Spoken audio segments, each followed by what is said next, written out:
This is the Thoughtful Travel Podcast. I'm your host, Amanda Kendall of the notaballerina.com travel blog. Every episode I'll share travel tales from several fellow travel lovers, and together we hope to entertain and inspire you, remind you of some of your own great travel experiences, and encourage you to hit the road again soon.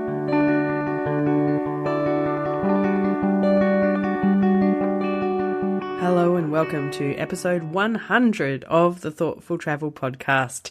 How exciting that I've made it to triple figures. When I started out a couple of years ago, episode 100 certainly did feel a long way away, and it's been so much fun getting here. So because episode 100 feels like a big milestone, I thought we should do something a little bit different. And some of the lovely people in the Thoughtful Travellers Facebook group came up with a great idea for a special episode. And here it is. It's behind the scenes at the Thoughtful Travel Podcast. So first of all, a big thanks to Emma, who actually came up with this idea initially, and everyone else who jumped on board to support it. One of those lovely people was Carty Craythorne of the Queensland and Beyond blog.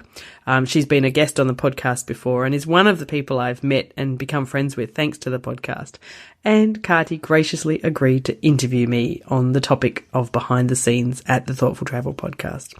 More of that in a minute. I've got a couple of quick notices for you first. First of all, if you are in Perth like me, then we have a very special event coming up. When you listen to this, if you listen to this shortly after it comes out, it'll be about a week away.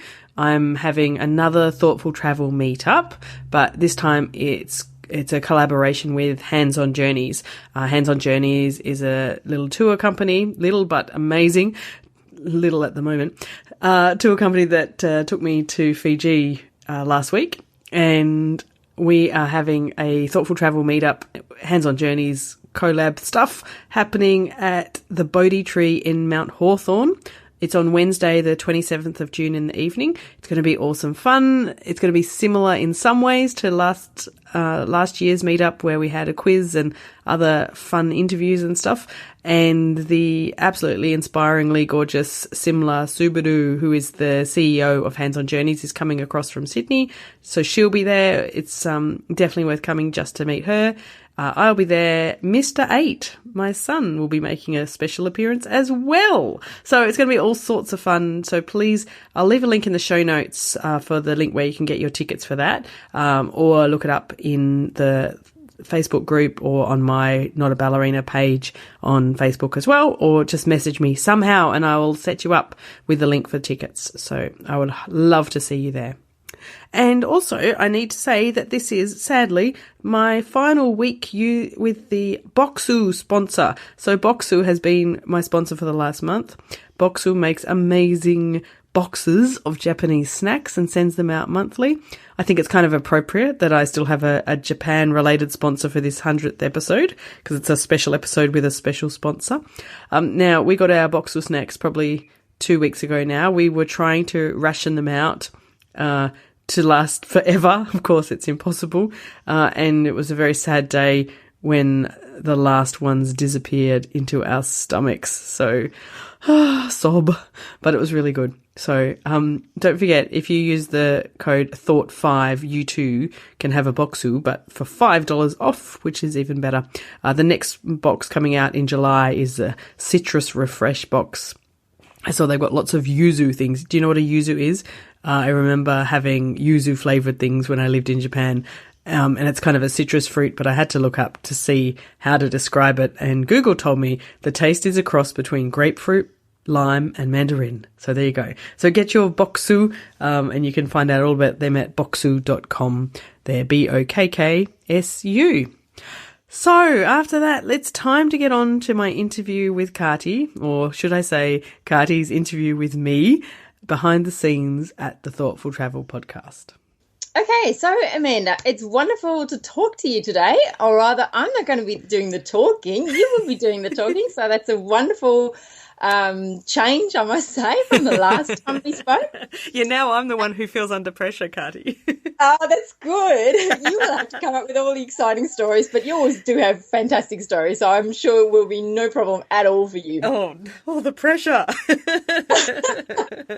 All right, so we have got quite a few questions, I think, from the Facebook group and lots of other places, right? That's right, exactly. So, yes, everyone wanted to have their say, to know what they wanted to know about the behind the scenes part of the Thoughtful Travel podcast. So yeah, no, but I'm looking forward to it. Some stuff I've just never really talked about, so it's cool. Yeah, and me too. Like, I'm really, really interested. I'm so thrilled you're doing this episode. Oh, thank you. Behind the scenes, because that's the kind of stuff I think about. How does this work and how does that work? So I'm really thrilled that we've got this time together to just have a chat about these things. Perfect. Thank you, and I hope others enjoy it as well. I'm sure that they will. So fingers crossed. Sure.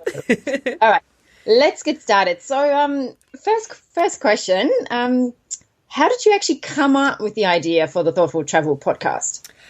Right, well, this is a good question. Well, they're all good questions, but this is a particularly good one because it was something that I kind of ruminated on for many years, really. I have been a really long-time lover of podcasts, and I used to go to the Pro Blogger conference up your way, actually, in Queensland most years, and inevitably they'd have speakers there who ran podcasts, and there would always be someone saying the reasons why you should start a podcast. And they seemed very compelling to me. Plus, I just loved the medium of podcasting. And I thought that I would like to make a travel podcast, but it just seemed like the technical kind of leap from, okay, I'd like to do it, to getting it done just seemed too big to me. I didn't really know, I kind of read about and I'd heard things about how to do it. It just seemed like there was too many things to learn, and when would I fit in figuring it all out? So it just seemed kind of hard. But I had, in the back of my mind, I really, really wanted to, and I kept writing down in goals, I will start a travel podcast. And then, fortunately for me, a couple of years back, Brooke McAlary, who is from the Slow Home podcast, started talking about the idea of starting her own podcast network, which was called Jackrabbit FM. And I thought, I wonder, I wonder how that's going to work. That might make things easier for me, or at least, I'd known Brooke for a while through blogging. And so I messaged her and said, I've got this idea. I kind of want to do a travel podcast. And I know she's quite like-minded in her approach to travel. And she immediately said yes. And I was like, yay, okay. But then I had to figure out, what to do. I mean, Brooke helped me a lot, thank God. But I had to figure out, what the show was going to be like. Because I knew there's certain things I knew about it already. I didn't want it to be destination-based, because sometimes I'll listen to a destination-based podcast, but it's not my favourite thing, because if I'm not going there, or I haven't been, or it doesn't, I don't know, it's just not something that I'm, really drawn to. So I didn't want it to be that. And I also didn't really want it to be one guest per podcast. Sometimes, the podcasts that I listen to, they, if the guest just sort of didn't resonate with me, there might be a perfectly fine guest, but just not, not my kind of person, or just not talking about something that really appealed to me, then I would just switch off. And then sometimes if that happened a couple of times, I might kind of give up on that podcast. So I didn't want to do that either. I wanted there to be more variety and more, something more compelling about it. And so eventually I realised that I could make life really difficult for myself and include bits from different guests in each episode and turn it into kind of a theme topic-based podcast. And I really wanted to hammer home the idea that I think travel is, really beneficial, and everyone should do it as much as they can, etc., etc. And so that's kind of how the idea of the Thoughtful Travel podcast came. I love that, Amanda. I really, really love the idea that you've got the 3 people every week, because it breaks it up so nicely, and you hear 3 different voices. And I don't mean just the audio. I mean, their voice and their experience. I think that's such a wonderful idea, and it's always interesting listening to your podcast. Oh, thank you. Well, that's definitely the goal of that. So I'm very glad that you think so. Yes, I think you really hit on a lovely idea there. And I'm really curious about what you said about the technology part, what you had to learn. But I think we'll come to that a little bit later, because when I think about podcasting, it seems like a very daunting thing. I remember feeling exactly that way. Yes. So I can see why, podcasts that would be interesting, you're talking to people. But did you think about some other medium, like a vlog or some other way of doing, interacting with people and creating some kind of show, or, one for a better word there? I did briefly, because a lot of people talk about how video is a really, effective way of getting your message across. But I'm not, I'm not a video watcher.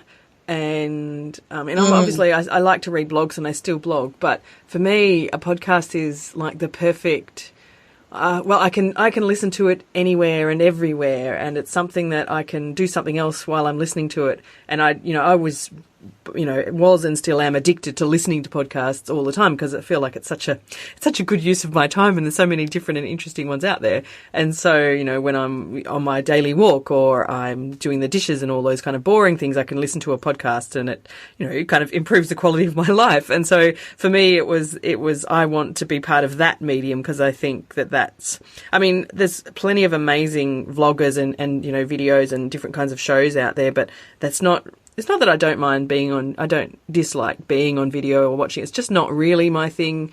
Plus, of course, the technical side of creating like a good video show is going to be even worse, and possibly expensive. But mostly, I just love the medium of podcasting, and I love that, you kind of really feel you get to know someone because I've heard it say that, because you're literally, you're in their ears while they're at the gym or while they're doing the dishes in these kind of personal moments, and that kind of builds that relationship. And I certainly feel like the people I've listened to for many years, as podcasters, I feel, really connected to them in a way that I don't compared to, just reading a blog or something like that. So yeah, I guess kind of all those reasons why I like podcasts. That's why I wanted to create one. Perfect, because that's exactly how I feel about your podcast. You're in my ear and you're with me whenever I listen to it and when I do the dishes. So that's exactly what you just said. So that's perfect. I'm glad I can help you do the dishes. That's excellent to hear.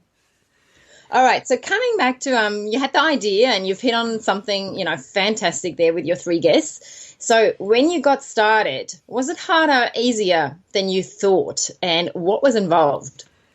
It was both harder and easier. It was, there was a lot involved, is the short answer. But thanks to joining up with Brooke's Jackrabbit FM network, it got much easier. Because I didn't have to learn all of that tech side. So she did parts of that, and I had to do, my recordings and stuff. I'll explain it in a bit more detail in a second. But the best part was that Brooke also came from a non-techie background. So it wasn't like having a ex-radio producer explaining to me what I had to do. It was someone who had my kind of background. So Brooke could explain it in a way, what I had to do, she could explain in a way that made it quite straightforward. So she did some of the design end and setting up the initial hosting. So like a blog, your podcast has to sit with a host, and the host then sends it on to things like iTunes and Spotify and all the other podcast listening apps. So I had no idea how to do any of that, and I have to be honest with you, I still don't, because I've still never done it, but I know I know that it's possible and it's been done, so that's good. And so I didn't have to learn that half. So I just had to learn how to record at my end and then what to do. So how to record with guests, how to record my solo parts, and then how to, I have a spreadsheet where I put it all together and send that over initially to Brooke and now to my podcast producer, Lyndall, who's my personal hero very regularly because she keeps saving me when I'm very last minute. But that made it, so that made that the tech side was easier than I had thought it could be, I guess. So, but lots of things. It was just a really big undertaking to get it set up. And I was really nervous about interviewing guests at first. And I was nervous, maybe nobody would even say yes, especially when the show didn't even exist and I was just starting out. But, luckily, I guess, because my travel blog was, more than 10 years old already by then. And so over those years, I'd connected with quite a lot of, travel bloggers, around the world, and luckily I think all of them said yes when I started asking people, would you like to be a guest on my podcast, which I still to this day think is wonderful because it's taking, a significant time out of their day. It's rare that we chat for, we often chat for up to an hour, sometimes longer. And that's a significant time, and I'm not, in a position to pay them.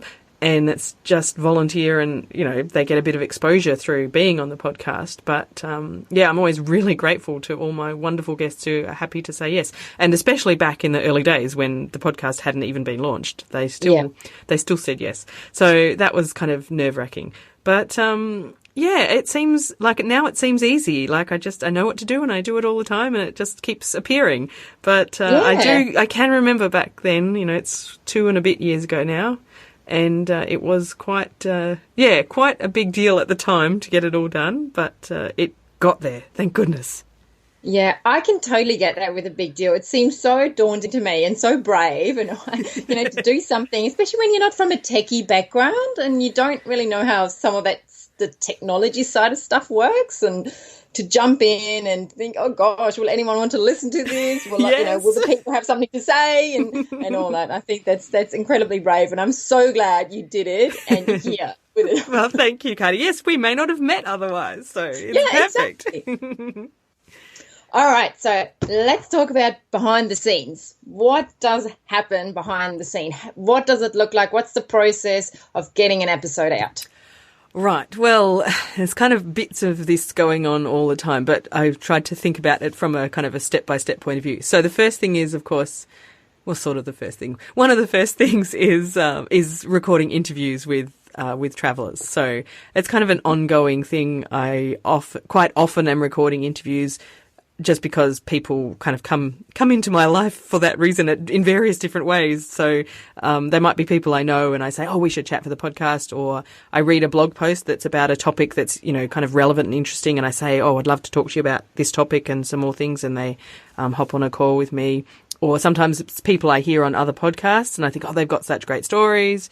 And sometimes people approach me and ask to be on the podcast and tell me some of their stories. So they're kind of happening, more or less all the time. And we just interview on Skype and I record it onto my computer, and away we go.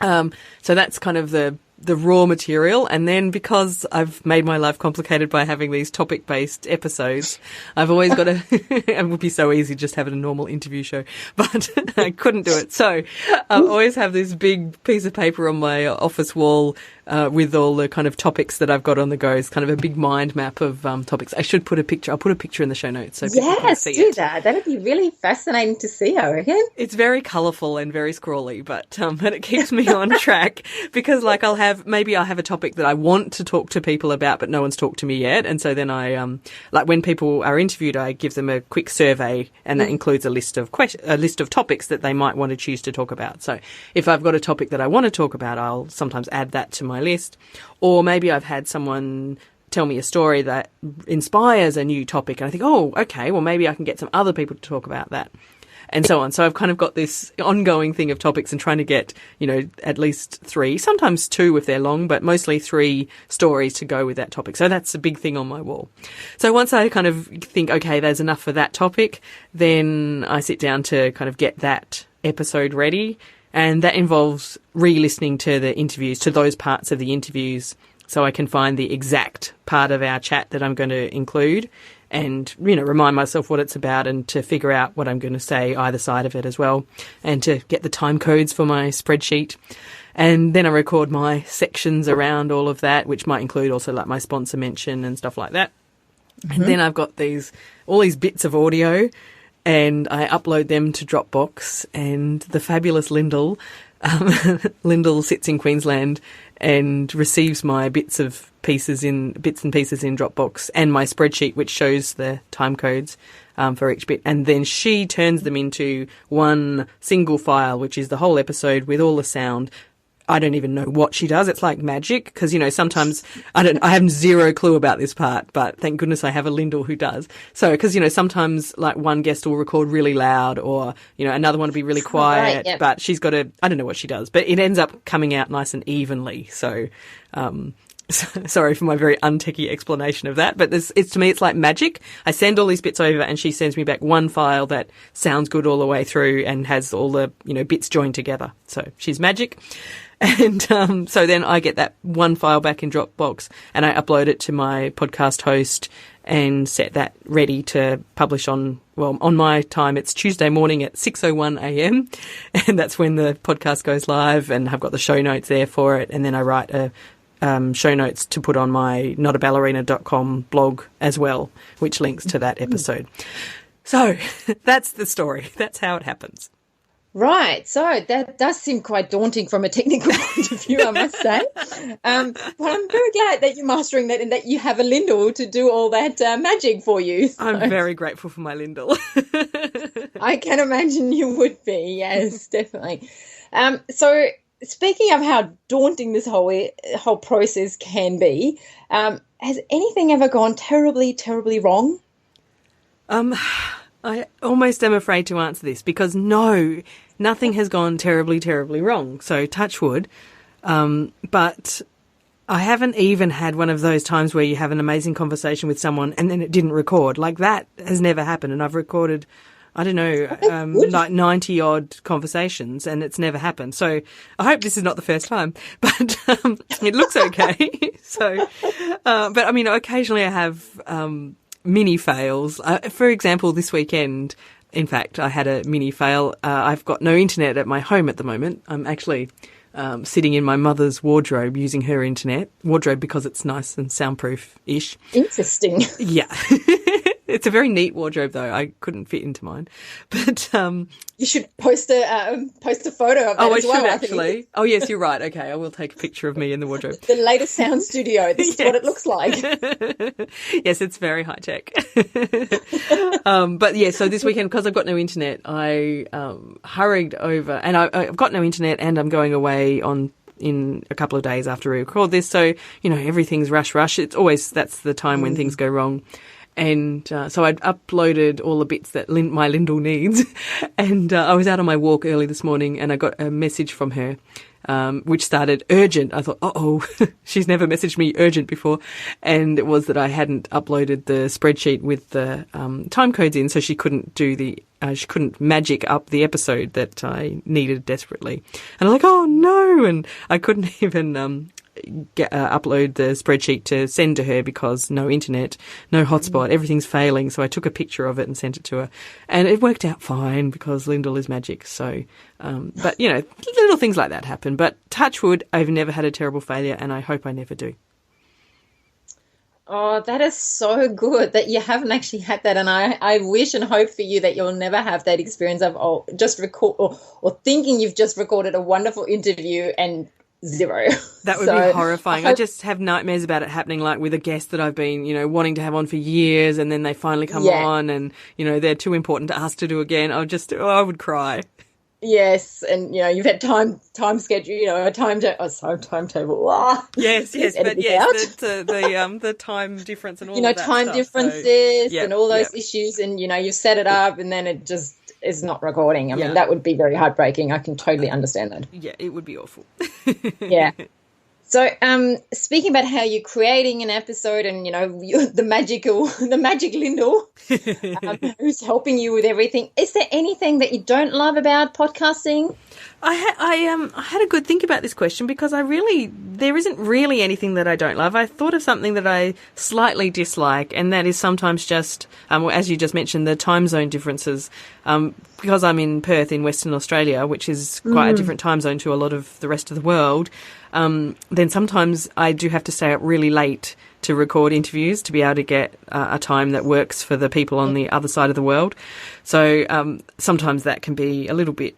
I'm not a very good night person, and I'm often in bed by 9:30 my time, and if we're recording at 10 o'clock and then I have to kind of stay awake and be, energetic at that time of night, sometimes that's quite tricky to do. But normally once I'm on the call, it's all good. But and then after that, I'm all buzzy and I can't get to sleep, and so that is not my favourite part of it. I wish I lived in a more compatible time zone. But that's about the only thing I could think of that I slightly dislike. Yeah, you just need to interview more people from Bali. Well, yes, that's right. And yes, even like Japan and Korea and the Asian time zones are pretty compatible. So it's when we get, especially American people in North America, that's when it tends to get the worst in terms of time zone compatibility. But it's all worth it because they always have cool things to say. Yeah, it can be quite tricky, I can imagine. Yeah. Yeah. All right, here's another wonderful question for you. So once you started making it, and we've just been talking about how the process works and everything, how did the reality of it compare to your expectations before you began? So this is going back kind of to, what you thought it would be and how you're going to work it out. And then you suddenly had not suddenly, but you had the podcast. How did that compare to what you thought it would be? It's a really good question. I was trying to think really what I expected from it before I started, and I don't even really know. I don't know if I even thought it through very much. I just thought it would be fun. Well, that is. Well, yes, it is more than that. I kind of expected I would enjoy it, and I hoped, and I knew it would be a bit of a learning curve, but that's, it's good for you. It's always good to keep learning new things. But really, the reality was that it was like even more fun than I could possibly imagine. Like and didn't like I like talking to people. That's fun. I know that. But I didn't really realise that just chatting to someone for an hour on Skype would be so kind of connecting and so, I don't know, just really so much fun. And I've made, good friends out of it. And it's sort of, I don't know, it's even like I'm always smiling when I do it. And there's nothing else that I do that makes me feel that way so consistently. So whether it's that I'm interviewing someone or even when I'm just recording my own sections, and if someone was watching me when I'm recording my solo bits, they'd probably think I was, kind of an idiot because I'm sitting there often grinning to myself because I really enjoy doing it. And it sounds really dumb, but it's just so fun that I get to do it. So, so that's the reality of it, is that it's even better than I expected it would be. So I'm pretty thrilled about that. I can totally hear that you're having a ball. Oh, good. For those individual sections, I can see you, I can visualize you sitting there with a grin on your face, and it's transparent. It comes through on the podcast, and I think that's what makes it so happy and uplifting. It's I love that about your podcast. It's not even when you have sort of sad stories, or I remember the episode on grief, and there's some pretty serious topic you've talked about on the podcast. Somehow it's always uplifting and encouraging and positive, and I love that. And I can see how you're smiling just hearing you in my ear. I can see you smiling. It's just incredible. Oh, I'm really, really happy to hear that it comes across that way. That's really awesome. Totally. So since your podcast is about travel, and your blog is about travel, yes, has the podcast changed how you think about travel? Yes, it has actually. Perhaps change is not the right word, but it's sort of extended my thoughts on travel, I guess. So I guess the thing is that I can't experience all different kinds of travel, and especially at this phase in my life with a son at school, I can't travel anywhere near as much as I would like to if it was a different phase of life. But I get to talk to people who've had all these different experiences, and so I guess it's nearly as good as having them myself, I guess, especially because we get into quite, in-depth conversations about it. So, I talk to a lot of kind of really like-minded people who sort of feel the same way as me about lots of aspects of travel. And then they've had these kind of extra experiences and I get to learn from them. So, so I think like just by hearing about those kind of experiences and difficulties for example, I was thinking of the episode where I chatted with the people, about traveling with a disability. And that, because I don't have that experience and, touch wood, maybe I never will. But it was very interesting to think about, how, first of all, how valuable it is for everyone to travel, and certainly having a disability shouldn't be something that prevents you from having those experiences. And yet, sadly, a lot of kind of tourism infrastructure makes that really hard. And then also thinking about how, all the benefits that they get out of travelling as well, which are in some ways, some of them are different to the benefits that I get. So that kind of thing. Or, like when I've talked to people who've done volunteering when they travel, because that's, kind of a tricky topic. Sometimes are you helping or are you not helping? What's the the most helpful way to help others when you travel, that kind of topic. So, because I haven't had the chance to experience much of that myself, it's been, I've learnt to think more deeply about that topic. So, I suppose, and I know the other example I was thinking of is questions from people like my listeners, like, in the episode when, Christy interviewed me, and I think the question was from you, Cardi, about the topic of, privilege, and oh, yes, wasn't it? That would be me. Yeah. And I thought about, I've thought about that quite a lot in the past, and about, how we are very privileged to travel and how does that sort of sit with me. But being able to talk about it even more, well, that made me kind of, really, extend my thoughts on that topic. So, so I guess, just being focused on thinking about travel more deeply, more often has really helped me have more thoughts about it and, really learn something. Yeah, and I think you've done exactly that for your listeners, because there are topics I just would never have thought about with travel, like the disability one. And, you know, I probably say to my shame, I've never thought about it, but I just hadn't. And it's great that you're doing exactly, you know, you're extending your own horizons and you're doing exactly that for your listeners. And I love that as well. Oh, that's awesome, because yes, it's good for me to be able to feel differently about it, but also want to feel, that I'm impacting, you know, some people's thinking as well. That's awesome to think that that's possible. Yeah, definitely. So we've talked about, you know, something that you don't love so much. So what is the one thing, your favorite part? What's one thing you really love about podcasting? This is an easy question because this is definitely the people. So as I kind of alluded to earlier, I was surprised about how connected you could be just by having a 1 hour Skype chat. Like some of my travel blogging friends I've known literally for many, many years, like a decade online, back from the early days of travel blogging before social media, where the only way to connect with people was by commenting on each other's blogs. And, I've known some of them since then and we've, had a long ongoing online relationship, but by actually getting on a Skype call together, just made that completely different. And then it's not just those people, but people, for example, like you, Cardi, and a bunch of other people who've come on as guests. I finish up that 1 hour or whatever call and I just feel like I've known you forever and, we've got lots in common and, often then I'll become Facebook friends with these people and, I feel really genuinely connected to them, even though I've never met them face to face. But I guess partly it's like self-selecting because they're going to be people who are fairly like-minded and think about travel anyway, or they're unlikely to come on a podcast called the Thoughtful Travel Podcast. But, it's just, that's been easily my favourite part. And along with that, the people who are members in my Thoughtful Travellers Facebook group, so not all of them have been guests, but a lot of them who, regularly, give their opinions and pipe up with, in discussions. And I just feel that, they're really kind of my kind of people, and I love that I get to know more and more of them. I really love your community, your Facebook community, and just, the podcast community, the people that you interview, hearing all these stories, because I really feel like sometimes there's a bit of, superficiality with travel blogging and with that and the way people travel sometimes. And I just love that you're filling that void of, and I'm not saying, there aren't other voices and et cetera, but I just love how it's really low key for me, and I can really relate to your podcast, to the people in the group, and it's just so easy.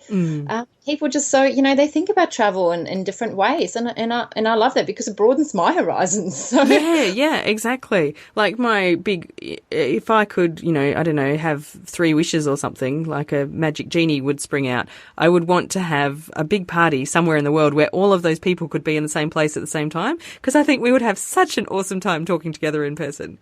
Yeah, I agree. That would be great. So let's put it on the map. Yes. Let's have it. Somewhere, sometime, a big meetup, a Thoughtful Travel meetup. That would be great. That would be amazing. I think there'd be a lot of laughter, I would imagine. Yes, I'm sure of that, definitely.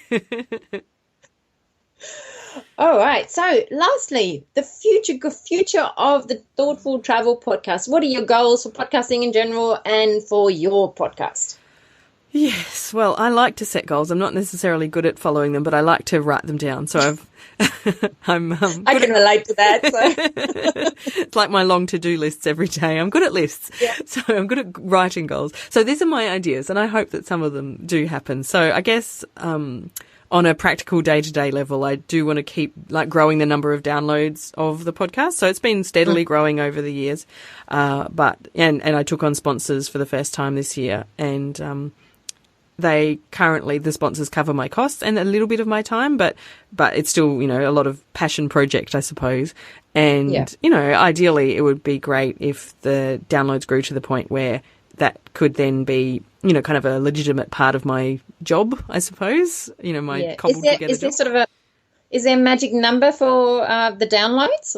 I think because we have a really engaged community, then and because I'm quite picky about the kinds of sponsors that we have, I want them to be quite aligned. So I think I've had sponsors who would, I guess, in effect, pay above the average. I don't know, there's an average rate, but they pay above because they can see that the community is really engaged.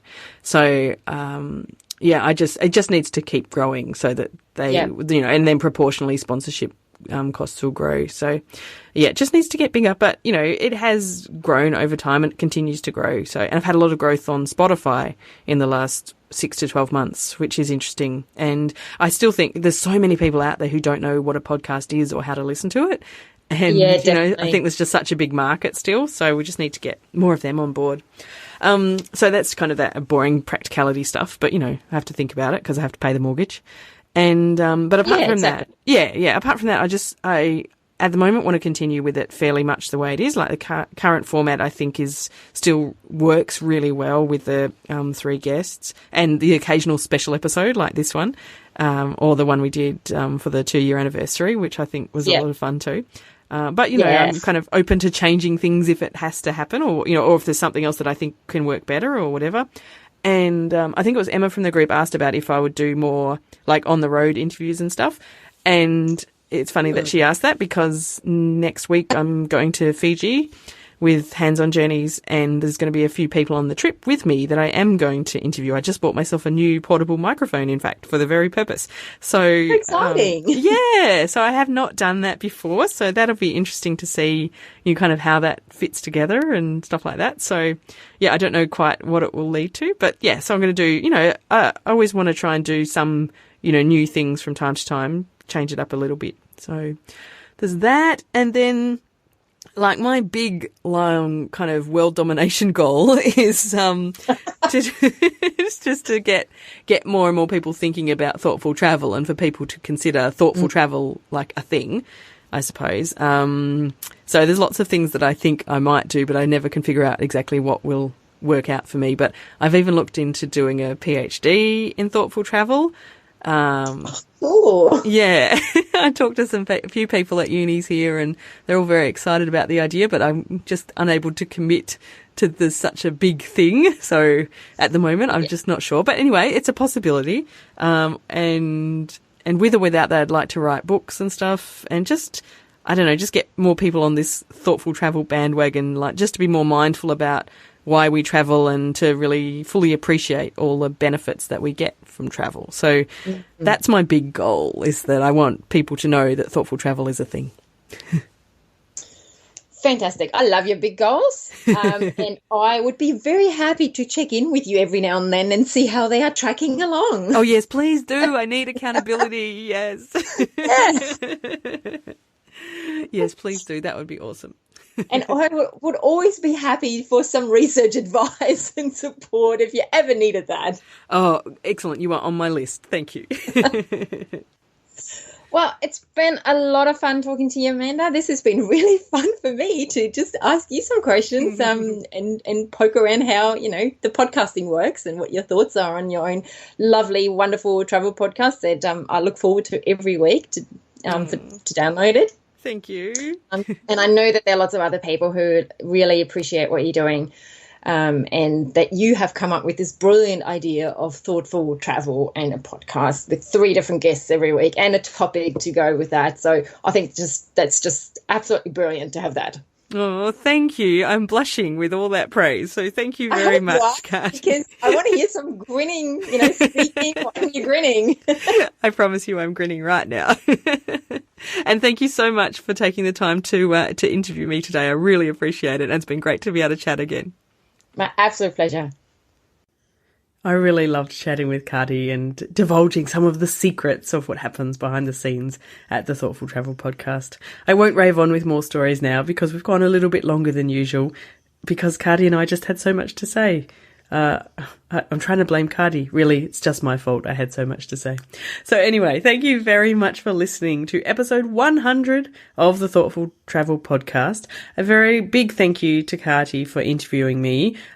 You can find more about Kati, and she's got amazing photos in particular, at queenslandandbeyond.com.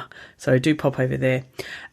Don't forget, of course, to get your hands on an amazing box of Japanese snacks every month. You can try out Bokksu, BOKKSU.com.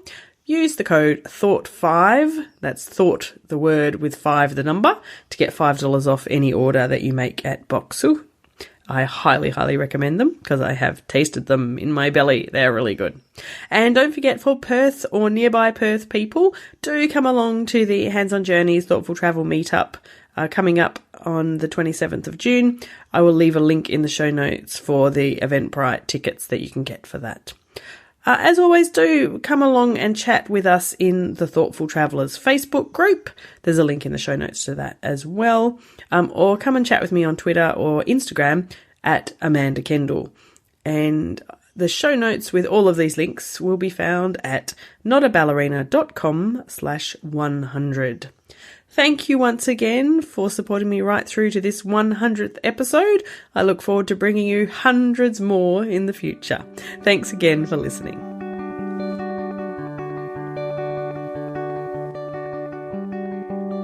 This has been another episode of the Thoughtful Travel Podcast. Show notes and other information are at notaballerina.com/podcast.